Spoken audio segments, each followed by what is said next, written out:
Урок русской литературы в 8 классе.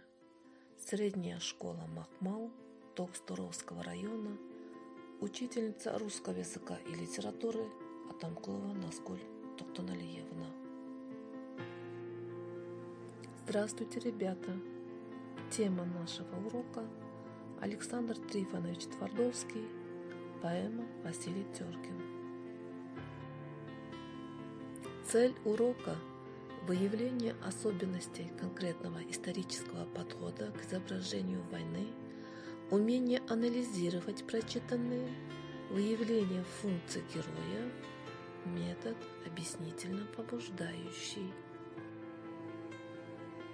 Эпиграф урока. С финской войны осталось воспоминание о бойце-парнишке, что был в 40-м году убит в Финляндии на льду. Лежало как-то неумело, по-детски маленькое тело. Для начала нашего урока скажите, ребята, какое время года? Знаете ли вы стихотворение про весну? Например, Федор Иванович Тютчев «Весенняя гроза». Люблю грозу в начале мая, когда весенний первый гром, как бы резвяся и играя, грохочет в небе голубом. В народе есть такая пословица: апрель с водою, а май с травою. Значение пословицы вам ясно? Молодцы! А теперь, ребята, скажите мне, пожалуйста, май месяц насыщен чем? Да, май месяц насыщен майскими праздниками.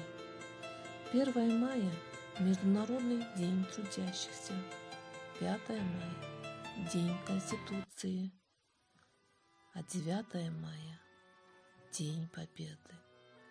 В этом году мы отмечаем 75-ю годовщину Великой Победы. Сегодня мы познакомимся с поэмой в стихотворной форме Александра Трифоновича Твардовского «Василий Теркин». «Человек на войне» – это произведение написано среди большой войны жестокой, по сравнению с которой финская казалась незнаменитой.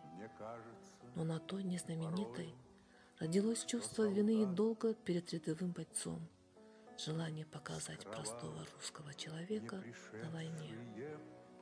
В годы Великой Отечественной войны это желание воплотилось в книгу про бойца без начала, без конца, начатую в 1942, оконченную в 1945 году и названную по имени главного героя Василий Теркин. В русском фольклоре немало сказок о солдате, неунывающем весельчаке, который кашу из топора сварит и черта перехитрит, и в добром деле поможет. Какие сказки знаем? Например, «Стойкий оловянный солдатик». На эту фольклорную традицию и опирался Твардовский, создавая своего Теркина. Он тоже вчерашний крестьянский парень, рядовой пехотинец, в боях усвоивший солдатскую науку, шутник, который за словом в карман не полезет, умеющий в самую трудную минуту поддержать товарища веселым словцом, а надо так и повести за собой в атаку. И все-таки Теркин не копия фольклорного героя. Просто парень сам с собой, он обыкновенный. Он один из многих.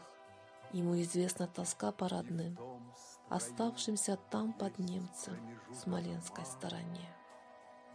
Ему известен страх смерти, так же, как и все, он делает тяжелую работу, воюет. Твардовскому интересна как раз душа человека на войне. Вчера он крестьянин или рабочий, сегодня солдат, а завтра? А будет ли для него завтра? Какая сила заставляет этого человека идти вперед навстречу смерти, без высоких слов, не ради славы? Твардовский показывает просто Теркина как человека, потому-то Теркин и такие, как он, Настоящие герои войны. На протяжении всей книги проявляется героизм Теркина, его находчивость, умение контролировать ситуацию. Так, в главе «Переправа» Василий совершает настоящий подвиг. По ледяной ноябрьской воде, выполняя задание на вражеский берег, он прорвался под огнем противника вместе со взводом, а оттуда вплавь в одиночку. В штабе доктор спиртом растирает продрогшее тело бойца. И тут Теркин шуткой в голосе спрашивает: «Доктор, доктор, а нельзя ли изнутри погреться мне, чтоб не все на кожу тратить?» Все точно доложил боец полковнику. Благодарный командир называет его молодцом, а тот не упускает момент. «А еще нельзя ли стопку? Потому как молодец». Командир сомневается, а будет много, сразу 2. В главе «Кто стрелял?», где описывается вражеская авиационная бомбежка, Теркин снова проявляет смелость. Здесь тоже есть место иронии, шутки, когда снаряд не разорвался. Теркин встал, такой леухарь, отряхнулся, принял вид. «Хватит, хлопцы, землю нюхать, не годится», — говорит. Сам стоит с воронкой рядом и у хлопцев на виду, обратясь к тому снаряду, справил малую нужду. Автор с помощью образа Теркина ставил перед собой задачу вселить в товарищей бодрость духа, жизнерадостность, уверенность в победе. Литературный герой был близок, понятен и дорог многим воинам, потому что автор воплотил в нем все черты русского солдата. Но, несмотря на собирательность, этот образ обладает и индивидуальными чертами. Теркин не только смелый и веселый, но и простой, человечный. Он не стремится стать лидером, сам внимательно слушает других. Герой обладает чувством такта, отказывается от гармонии, когда ему предлагают ее взять. «Что вы, братцы, как же так?» Именно поэтому герой книги про бойца стал одним из любимых у русского читателя в литературе военных лет. Война – это прежде всего постоянное, часто предельное напряжение всех физических и моральных качеств человека. А что помогает в трудную минуту?